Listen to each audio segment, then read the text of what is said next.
On December 5, 2014, Ancient Faith Radio visited the headquarters of the Antiochian Orthodox Christian Archdiocese in Englewood, New Jersey, for the rare privilege of interviewing the Patriarch of the See of Antioch and all the East, his Beatitude John, as well as the newly consecrated Metropolitan of the North American Antiochian Church, His Eminence Archbishop Joseph.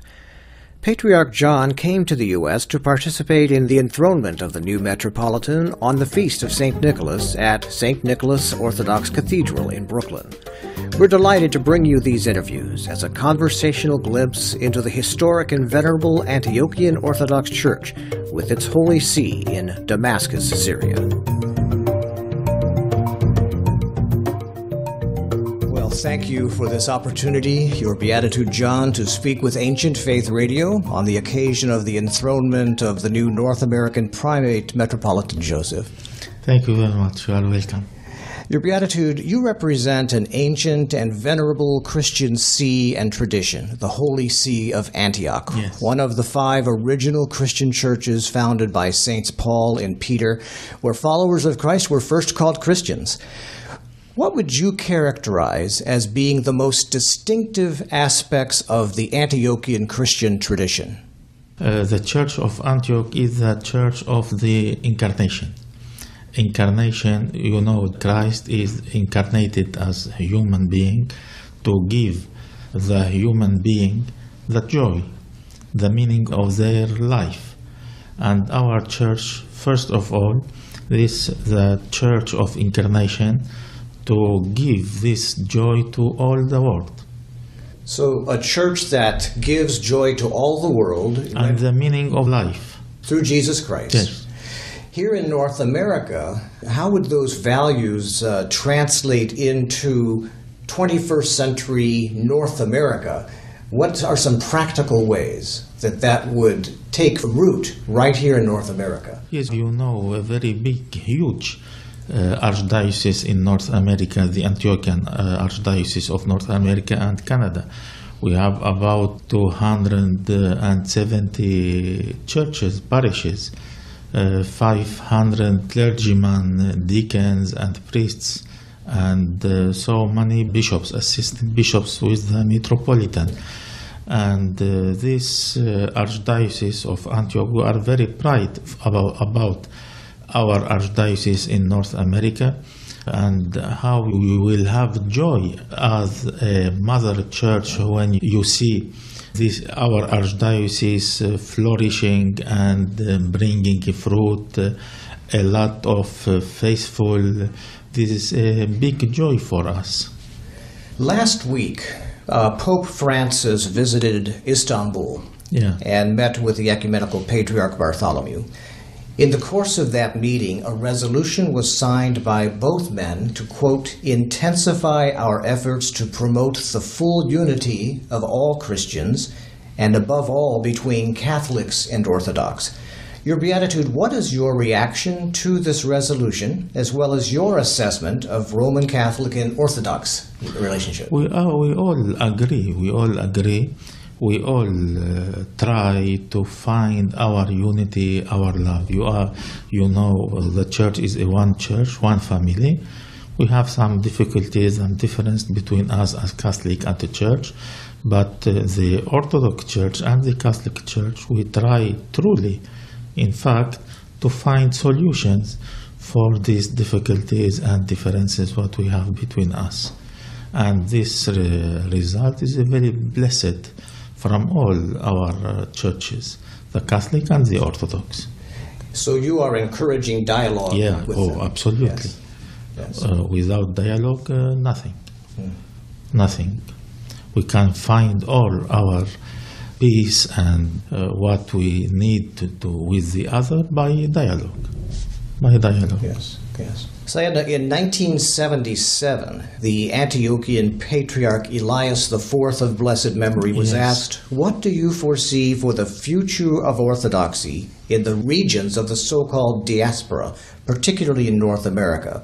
His answer was, our position is clear. There must be established independent churches in Eastern Europe, North America, etc. A similar question was raised for your immediate predecessor, Ignatius IV, also of thrice blessed memory. Yes. In 1985, in the Word magazine, his response was that autocephaly should be granted to Western Europe, America, and Australia.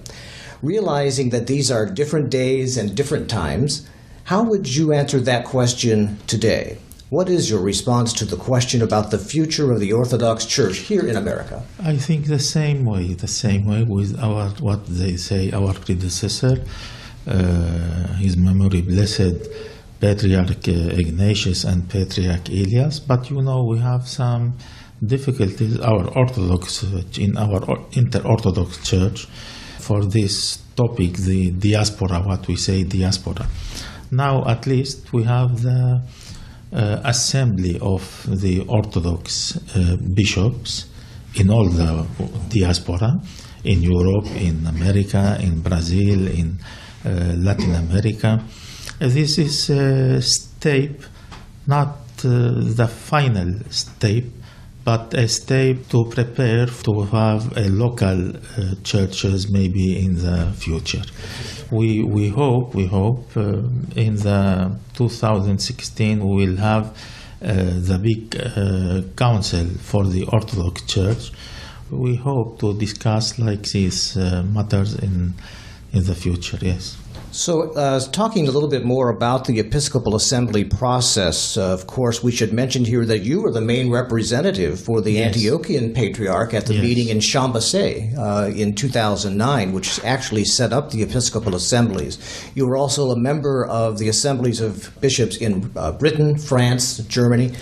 In light of this, how practical is it to consider administrative unity here in North America, given the wide range of small t traditions that exist among the various jurisdictions? No problem. Each church, for example, the Antiochian, the Russian, the Greek, the Romanian, has their local tradition, and this is not a problem in our Orthodox Church.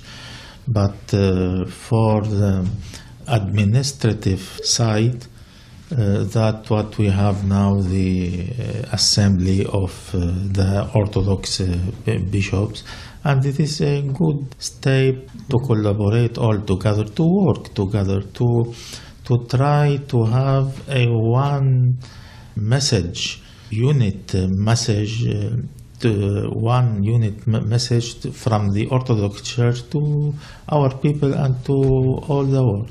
One of your recent initiatives as the Patriarch of the See of Antioch was to bring Orthodox laity and clergy from various international Antiochian dioceses to Lebanon at Balamand under the banner of Antiochian Unity. Some people saw this as perhaps a minor course adjustment from the agenda of Metropolitan Philip of thrice blessed memory, which appeared to be for increasing independence of the diocese here in North America. Is it your beatitude sense that there was not sufficient unity within the archdiocese here in North America? Yes, absolutely. All our archdioceses, all our people in all the world, I think, they belong to the Church of Antioch, and our people in America, for example, they are American now, but they are Antiochian in the same time, Antiochian believers from the ecclesiastical point of view. And the same in Europe, the same in Australia, the same in Lebanon, the same in Syria. The mother church, our homeland in Antioch, in Syria, in Lebanon, in Iraq, in all the Arabic country, and our archdiocese in the diaspora are united all together. And the Patriarch, the residency of the Patriarch in Damascus, in the Patriarchate. And when we will have a Holy Synod or conference for all laity and the clergyman, it is a very good idea to take place in our Patriarchate, in the residence of the Patriarch, in our center. And we had a very fruitful conference last June and it take place in Lebanon, in Balaman, because we have our center there in the monastery, the university, the campus, and we have used all this to have a successful conference. Many of us here in North America have come into the Orthodox Church from other Christian backgrounds, and we were warmly welcomed here by Metropolitan Philip, again of blessed memory, saying, "Welcome home." And I just wonder, what is your vision for outreach and evangelism as the Antiochian Patriarch? Yes, this is our missionary, and the missionary of our archdiocese, not only in America, but in all the diaspora. And evangelism in our archdiocese, this beloved archdiocese of North America and Canada, realizes the spirit of Antioch. And we do not distinguish between cradle and convert. All we are one in the chalice of love. Beautiful, beautiful. Could we switch gears now and talk about the situation in Syria? Yeah. You have publicly said in an interview, "It is very important to make known to others about the truth of what is happening and not to leave it to the deception of the misleading media." What do we need to know about the situation on the ground with regard to the emergence of ISIS or ISIL and the situation in general that Western media is not telling us or misinforming us of? It is a big topic, and our people in Syria, people need or ask for peace, a peaceful people, a gentleman people. And we do not want war or to fight together. What is happening in Syria, what happened in Syria now, what we are seeing in Syria about takfirism and extremism, we do not have it in Syria like this takfirism and terrorism before. This is a strange spirit. We believe that we have to live all together, Muslims and Christians, all together. And I can tell you that till now we as Christians in the Patriarchate and all the Christians have a very good relationship with the Muslims of Syria and Lebanon, for example. Yes. Till now, yes. And we hope to all the governments and outside and inside to push to find a solution through a peaceful way, not through another way. Your Beatitude, we saw this firsthand when we visited Damascus about 3 or 4 years ago with a group of American clergy, and the peaceful coexistence between Christians and Muslims was very obvious. And yes. It is sad to see what has been portrayed here in North America about that situation. Yes, that's true. Now, so many in the West fear for the very survival of Christianity in Syria and Iraq now that there are so many outside forces influencing the region. What do you think is the realistic future in the Middle East and the Persian Gulf states for Christianity? I believe not me only, we all in Syria and Lebanon and in the Levant and in the Middle East believe. And Muslims, they say that we cannot see the Middle East without the Christians. It is a shame for us and for all the world to leave the Christian people, to leave all outside. We in Syria now, about 2 million Christians in Syria these days, Orthodox and Catholic and all the Christians, about 2 million, and in Lebanon, in Iraq, and we push our people to remain, to be there. This is our homeland, this is our family, this is our churches, our monasteries, our mosques, our civilizations. and we try to help our people to remain in their houses. Yes. Yes. Is there anything you can report on the case of the two kidnapped bishops, one of whom is your brother, Yes. Metropolitan Paul Yes. of Aleppo? Unfortunately, we do not have any news in this matter. And I can say our people and we are tired about attitudes used as slogans till now.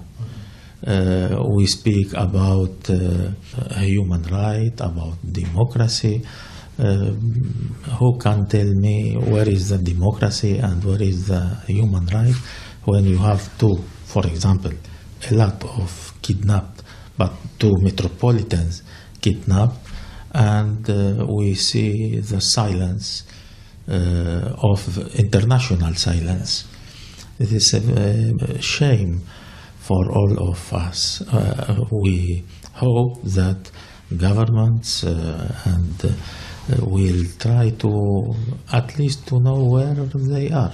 Your patriarchate in Damascus has been leading the way in providing help and assistance for refugees Yes. through cooperation with IOCC, our good friend Yes, Samer Laham.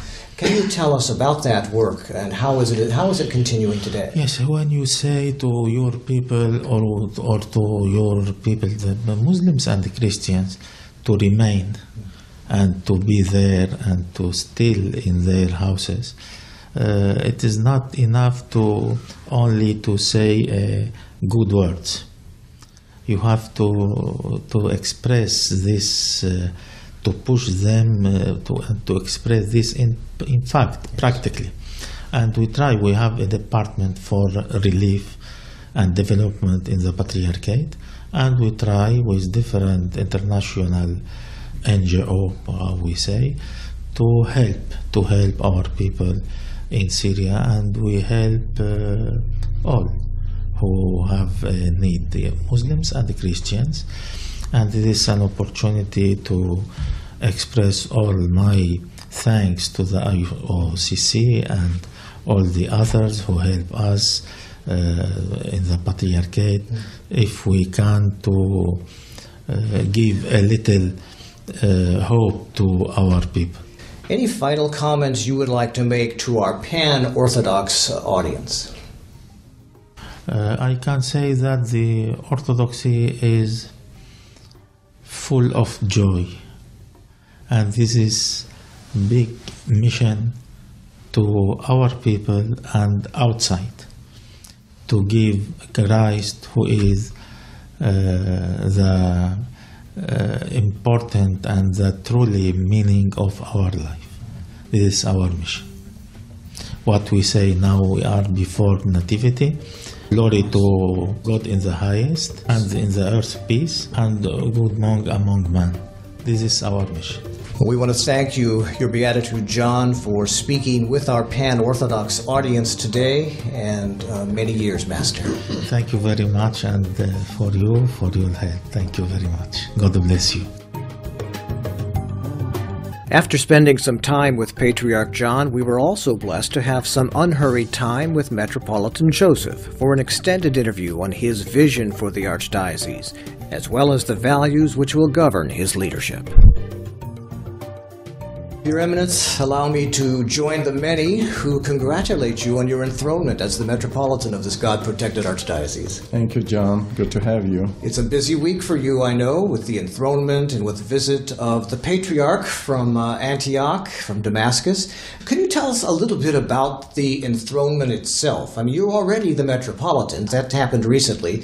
So what is the distinction between what happened and the enthronement coming? As you said, that I've been the Archbishop for many years and a Bishop for many years.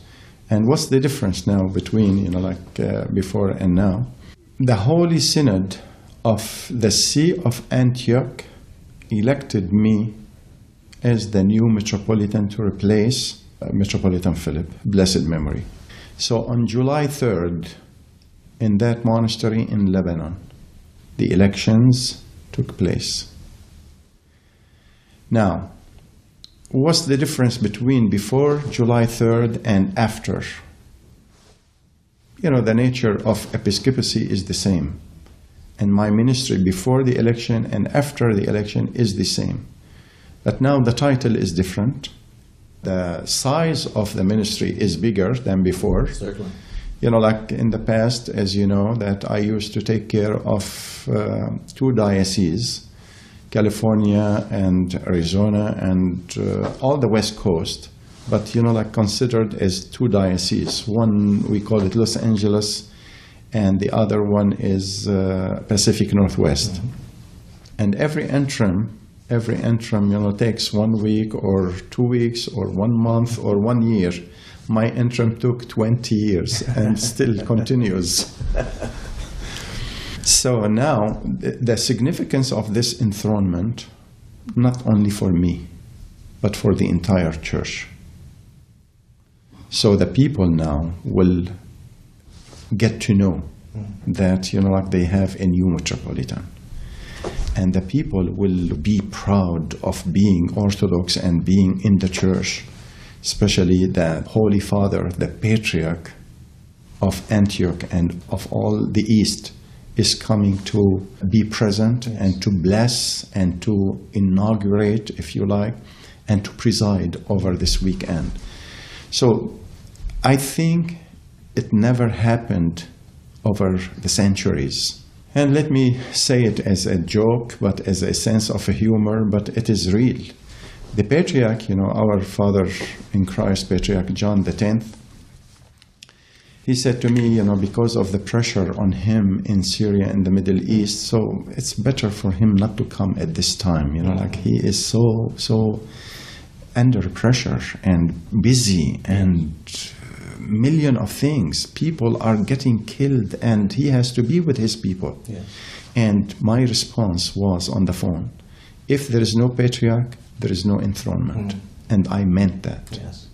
You know, like celebration and banquet and speeches and presentations and gifts and whatever, that is the last thing I needed for myself. Now it's time to act for the Lord. But now, because of the Patriarch's visit, it has a different flavor. It is historical, and it's a joy and a blessing not only to me, but to all the all Orthodox, you know, like people within this archdiocese and to other jurisdictions. Well, it connects us, doesn't it, to the past, to our historical roots in the Christian faith. I mean, in Antioch, where they were first called Christians. Correct. And now we have this tie directly with you and with the rest of the faithful in the archdiocese. So important. The successor of Saints Peter and Paul is visiting the United States. Imagine. Think about it. So, think about it. So this is the whole meaning of the Bible. Yes, that's right. You know, like we read about like the disciples were first called the Christians in Antioch.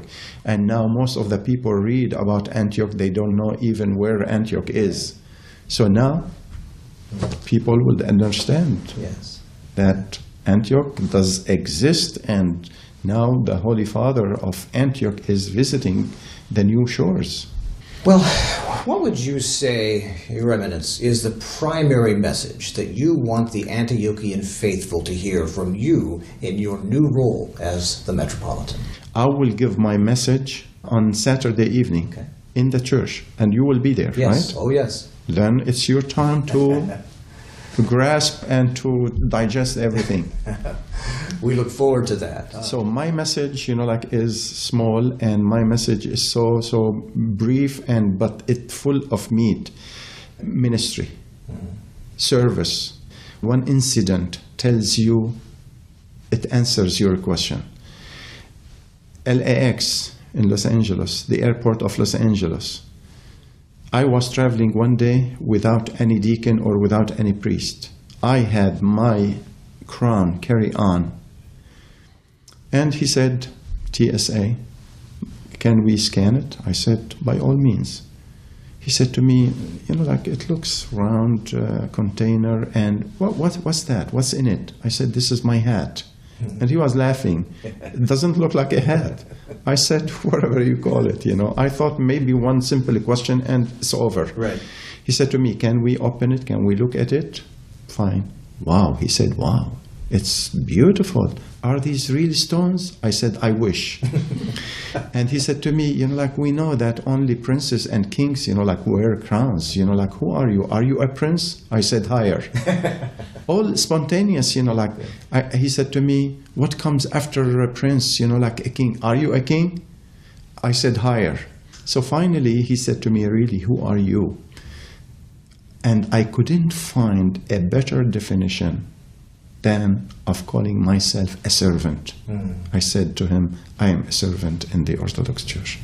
So now, if me, the new Metropolitan, or any other bishop, or any other priest, doesn't have the spirit of diaconia, the church doesn't need him.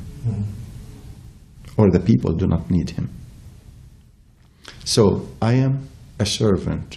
You give me million titles, thank you very much. But I am a servant in the Antiochian Church. You kind of answered my next question, but I would still like to hear you say it. How would you describe, then, your leadership style as a servant leader? Yeah, you know, like God always chooses, you know, like leaders and apostles and prophets and teachers, and according to their ability, according to their talent. So that's why, you know, like we need leaders to lead us. Like imagine the United States without a leader. Yes. You know, where do we go from here? Nowhere. Imagine a family without a head or without a leader, father or mother or both together. Yes. You know, like where do we go from there? The children. So, you know, like the Bible tells us that any nation without a leadership, without a head, without a vision, you know, like it perishes. So my understanding of leading the people, leading the archdiocese, is not to control, but to lead them. Lead them to where? To a better place, to a better philosophy, to a better understanding, to better ideas and thoughts and visions, and so help them, you know, like this is what we call it leadership. Leadership in my mind is not like to be, you know, like controlling and to be micromanaging everything. Believe me, now in my ministry, I respect every deacon, every subdeacon, every altar boy. I correct, if I have to correct, you know, I correct myself and I correct others gently and friendly, but I don't control them, you know, like, or micromanage them. So many of us came into the Orthodox Church and we were welcomed in by His Eminence Metropolitan Philip. And we felt like we were welcomed as Christians who were embracing the fuller reality of the Christian faith. We were Christians before, but now we're experiencing the fullness. What would you say to people right now who are considering coming into the Orthodox Church from their Baptist or from their Catholic or from their Pentecostal background? You know, orthodoxy is universal. Orthodoxy is not for the Metropolitan only, or for this bishop or that priest only, but for everyone. So everyone is ready to embrace orthodoxy. The doors are open and the arms are open, as Metropolitan Philip did. You know, because of his vision, because of his great leadership, because of his love for the people to find the truth. So that's why, you know, like he sailed against the wind. You know, because of your coming, because of your conversion, you know how much criticism he received? I can imagine. You know, when no one dared to do it, he did it. With the blessing, of course, of our blessed Father in Christ, Patriarch Ignatius IV. Yes. And so the church, you know, like has become completely different, has become a real evangelical, You know, in the past, you know, like before the conversion, before this journey, God rest his soul, Father Peter Gilquist and Father Richard Ballou, God rest his soul, and others. You know, Orthodoxy used to be like theoretical, just like Orthodoxy and like Orthodox people listening to each other, to themselves. So now, you know, like as we say, you know, about the apostles, that their voice, you know, went all over, you know, like to the entire world. So exactly now, you know, with the converts, and I don't like the word converts, by the way, because the moment you embrace Orthodoxy, whether 1 minute before me or 100 years before me, you are Orthodox, you know, like you have the fullness. Yeah. And last year in Alaska, when I said, I am the only one who was born in the faith, but I am a convert like you, and they were so like amazed, you know, and their eyebrows, you know, like went up to they didn't understand, you know, what I meant by that. But finally I said, I have, you know, even I was born in the Orthodox faith, but I have to convert to Orthodoxy daily. So we are converts. Yes. So we will continue, John, to answer your question more precisely. We will continue this. We are not afraid, we are not ashamed to do it. Maybe some radicals do not like it, do not understand it, it's their problem. But Orthodoxy is not only for me. Orthodoxy universal. Orthodoxy is universal, and it will, the doors and the hearts and the minds and the arms will be open for anyone ready to embrace Orthodoxy. Thank you. So let's spin forward maybe 5 or 10 years from now. What will the Antiochian Archdiocese of North America look like? What will distinguish it here in North America? Needless to say, you know, that how much Metropolitan Philip, blessed memory, accomplished, but the man for 48 years, he worked tirelessly and unceasingly, and he accomplished a lot. And look, the Archdiocese now, you know, like has a big reputation. Of course, we have many mistakes, we have many weak areas, we have many, you know, we are imperfect, but look, you know, like what he did. Yes.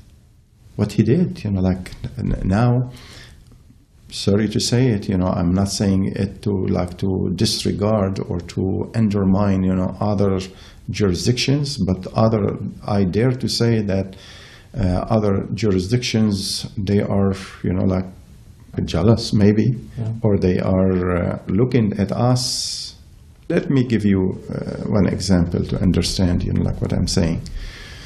You know, when I have, before my election, and even after my election, like this coming next year in February, every February I did it for 20 years, and I will continue doing that. Even I am like busier than before, and I am more engaged and traveling, you know, like, and whatever, so, but I will continue doing it.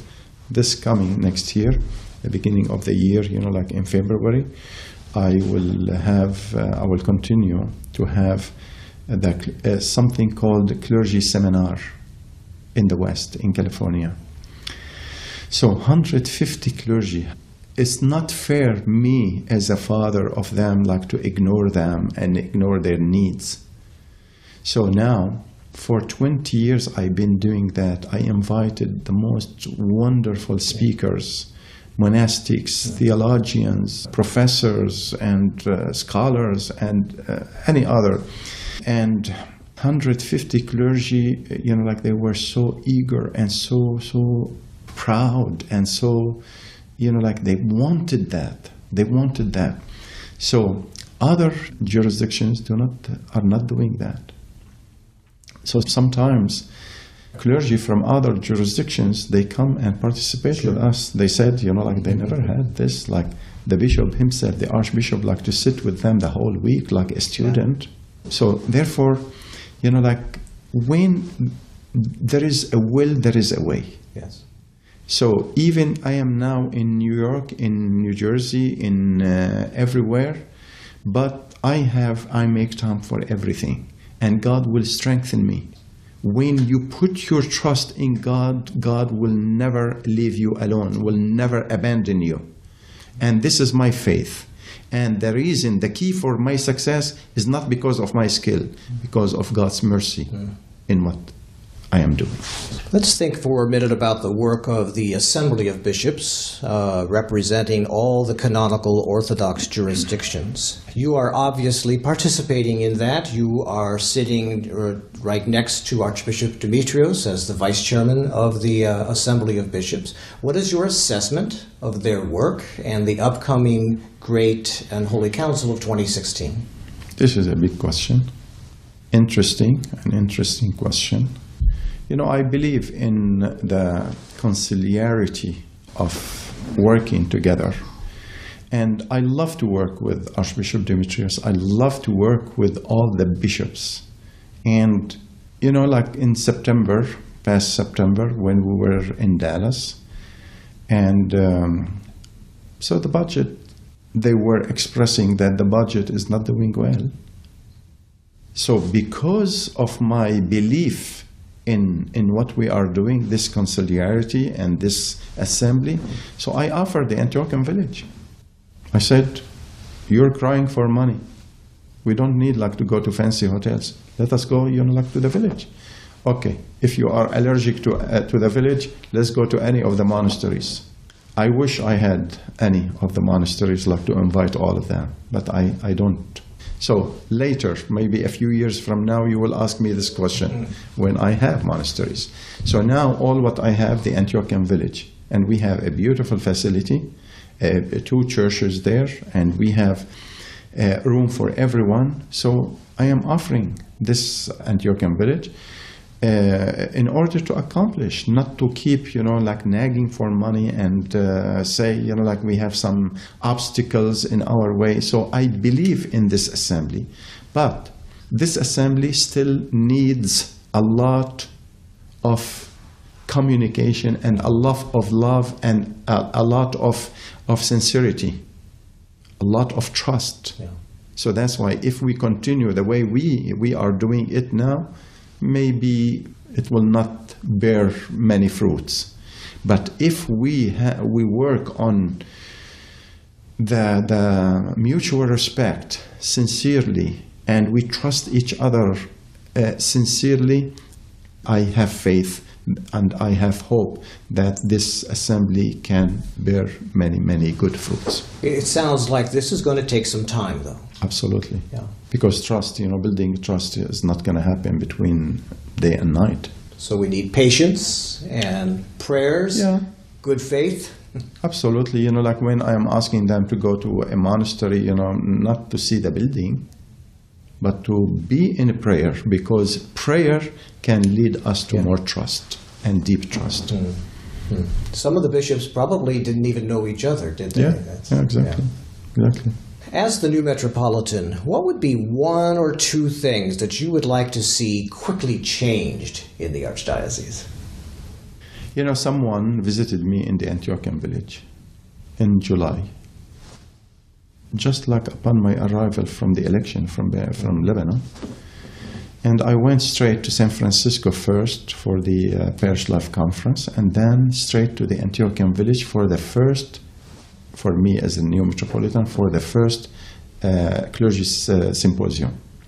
And someone from this Archdiocese, he worked for the Archdiocese for many years, and he said to me the following, like he was tense when he came to me. He said to me, we know that all the bishops, you know, like before you accomplished a lot, business, money, building, history, and I was listening. And you, with his finger, like you, he said to me, you, what you're going to do?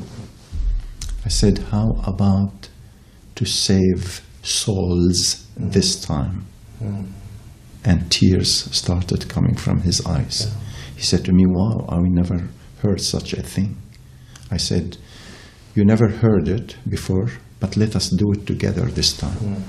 And he was so, when he left, with tears, but his smile was like from here to here. So this is my first priority, like to be with the people, not to be behind doors, not to be in an ivory tower, not to be isolated from the people. So I have a fancy office, by the way. Did you see my new office? Yes. Okay, fancy, but you won't see me here. When you call me next time, and a million of times, you will see me on the road. So I will be behind or after the lost sheep. And I don't feel tired, John. I don't feel, like some difficulties in my, like one of your questions here, obstacles and difficulties and challenges and whatever. But always you will see me with a big smile and relax. And this is my nature. This is my nature.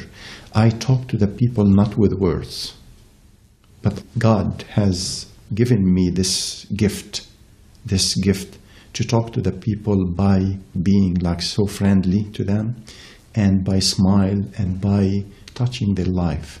So especially, like I'm talking in general about the people of the Archdiocese and about the people at the airport, everywhere, I meet them. But especially our youth. I will be after the youth until I bring as many as I can back to the faith. So important as we think about the future of the faith, about the next generation. And could you expand a little bit more about maybe your vision for the youth? What can we do that would be significant and life-changing to help our youth stay in the church? I'm working on 2 projects at the same time. Like since day one of my election. The first one, I was in Idaho. After my election, all that took place after my coming back from Lebanon. So I was in Idaho, in Washington State, in San Francisco, in Clergy Symposium. So I heard about 125 young people. They call themselves Orthodox young professionals. Did you hear about that? I did, yes. I left everything in Idaho and Washington. I took 2 planes in order to arrive on time in San Diego to be with them for the weekend. Wow. You can't imagine their joy being together first, being like learning something about their faith and how to be committed and how to be together and whatever. But the new Metropolitan was there with them the whole weekend. That was, left a great impact on them. And I already, I met with the 2 organizers, and I spoke to them if they are ready, to do it again. And they said, please don't, it's consuming, and it took all the time and whatever. After 5 minutes talking to them, they said they are ready to do it again. And I said to them, no matter where, you decide where. My archdiocese in all North America. If you decided in Alaska, fine with me. If you decided back east, fine with me. If you decided like to be in Canada, fine with me. If you go to the moon, you will find me there. So this is what I said to them. I will be with you. I will not leave you alone. It makes a huge statement to the youth, doesn't it? Exactly. And when they hear it from me like this, and I spoke to everyone. I listened to everyone. They never met with, they saw a bishop, from a distance, but they never talked to him, like within like this distance. And they were not afraid. They were relaxed. And they asked me some personal questions in confession or whatever. And I was open, like to answer all the questions. So the other part of your question, what new things, will bring to them? The other thing, the other project I'm working, like we have the Christian education. Yes. We have booklets in our bookstore and in our... So if you give now to any young people to read it, they won't read it because they heard it, from parents, from home, from grandparents, from some clergy, million of times. Now they need something related to that 21st century. So I will speak their language. I will speak their mind, but in order to put it in a Christian way.